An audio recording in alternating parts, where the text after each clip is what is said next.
The Third Testament, Revelations of Jesus Christ, Chapter 26, Other Worlds.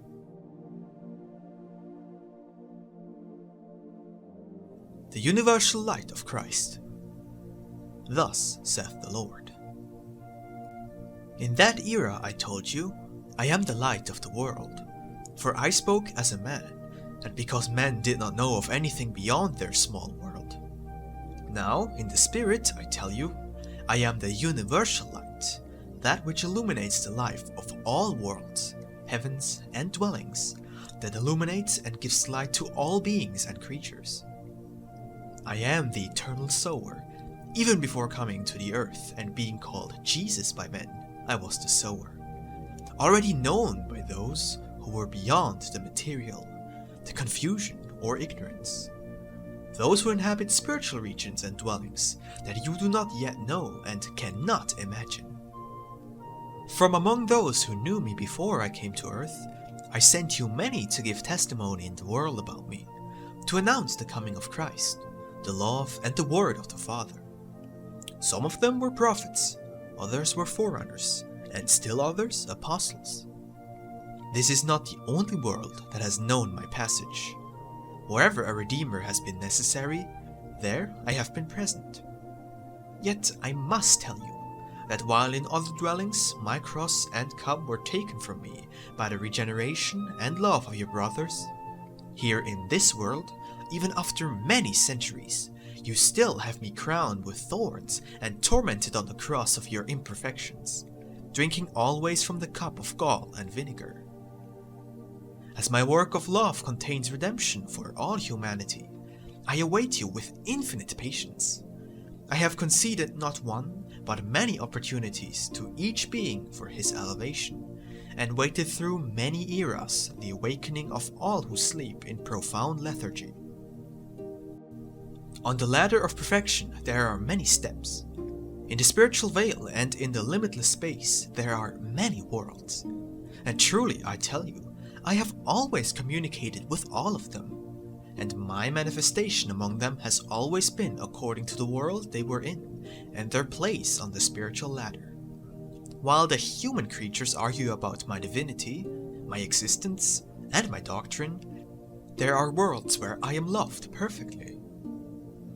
At a moment when some worlds have reached greatest spiritual cleanliness, your planet, morally and spiritually, lives in a time of great perversity.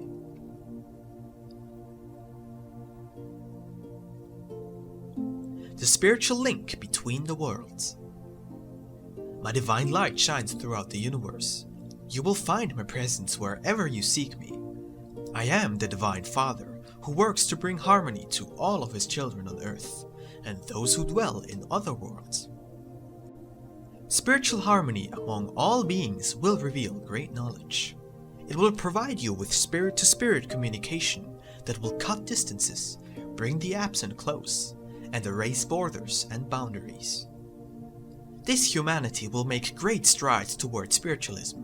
Its spirits can go far beyond human limits, and come to the higher dwellings to communicate with their brothers, and receive the light that they have to offer. They may also descend to the planes where there dwell underdeveloped beings of little elevation in order to help them overcome their poor condition and achieve a higher level. The ladder the spirit ascends to its perfection is very great. On it you will find beings of infinity of gradations, and you will offer them that which you possess, and they, in turn, will give you something of their spiritual riches. Then you will discover that this is not the only world that struggles for its improvement. You will learn that on all the planets the spirit evolves, that on all of them it palpitates and grows, fulfilling its destiny. And I wish you to prepare to make alliance with all your brothers, that you communicate with them with a holy yearning to recognize, love, and help each other. Do this in my name through your thoughts, and within the strictest obedience. And when you start this exercise, you will begin to interpret their petitions and their teachings and benefits. I yearn for you that harmony exists with your brothers on and beyond this planet that is currently your home. Proffer ties of friendship. Ask for help when you need it, and help those who ask for from what you possess.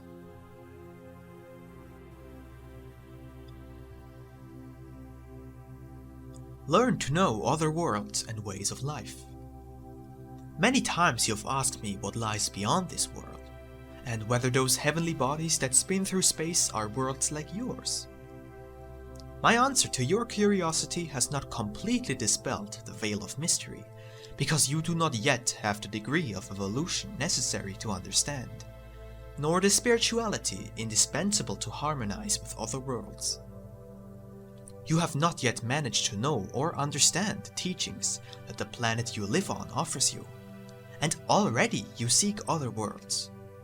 You have not been able to act as brothers among yourselves, the inhabitants of a single world, and you wish to discover the existence of beings in other dwellings? For now, it should suffice for you to remember that in the second era I said to you, "In my Father's house are many mansions," and now, ratifying those words, I tell you that you are not the only inhabitants of the universe, nor your planet the only one inhabited. To the generations of tomorrow it shall be given to behold open the gates that lead to other worlds, and they shall have reason to marvel before the Father. Love and goodness, from which charity and peace are derived, shall be the keys that open the doors to the mystery, and so men make a step toward universal harmony. Today you are isolated, confined and retained, because your selfishness has made you live only for the world, without ambitions for freedom and the elevation of the spirit. What will become of you, vain men, diminished by your materialism, if before ridding yourselves of your human defects, you were allowed to come to other worlds? What seeds would you sow? Discord, insane ambition, and vanity. In truth, I tell you that to reach that knowledge to which all man aspires, and their revelation that will remove from his mind the questions that torture and intrigue him, man must purify himself much, and much will he have to pray and keep vigil. It will not be science alone that reveals my secrets. It is necessary that yearning to know be inspired by spiritual love.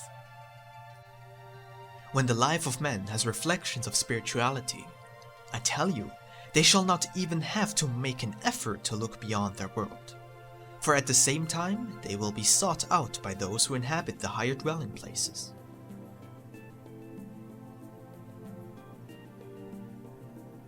The purpose of the stars.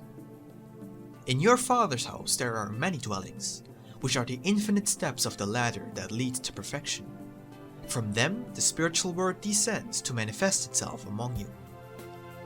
Many times you have asked me, spirit to spirit, why there are so many stars, and about the planets that shine over your world. And you have asked, Master, are those worlds empty? I tell you, the time has not come for me to tell you outright.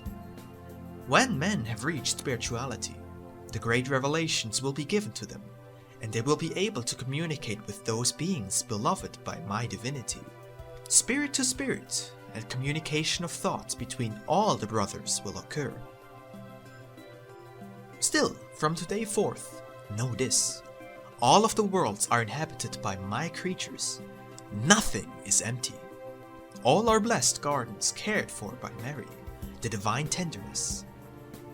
The Holy Spirit will return to speak through your mouths of more elevated lessons, yet unknown to you and to humanity. When, beloved people, when there is spirituality in you and consecration in your mission. Look, people, contemplate the sky. Take a good look at it, and you will see that in every star is a promise, a world that awaits you.